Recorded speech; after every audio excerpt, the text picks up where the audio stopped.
C Joseph Vijay எனும் நான்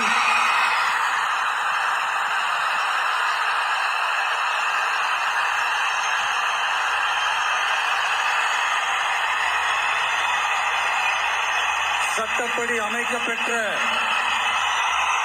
இந்திய அரசியல் அமைப்பின்பால் உண்மையான நம்பிக்கையும் மாறா பற்றும் கொண்டிருப்பேன் என்றும் இந்திய நாட்டின் ஒப்பில்லாத முழு முதல் ஆட்சியையும் ஒருமையையும் நிலை நிறுத்துவேன் என்றும் தமிழ்நாட்டு அரசின் முதலமைச்சராக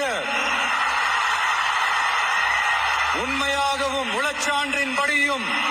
என் கடமைகளை நிறைவேற்றுவேன் என்றும் அரசியல் அமைப்பிற்கும் சட்டத்திற்கும் இணங்க அச்சமும் ஒருதலை சார்பும் இன்றி விருப்பு வெறுப்பை விலக்கி பலதரப்பட்ட மக்கள் அனைவருக்கும் நேர்மையானதை செய்வேன் என்றும்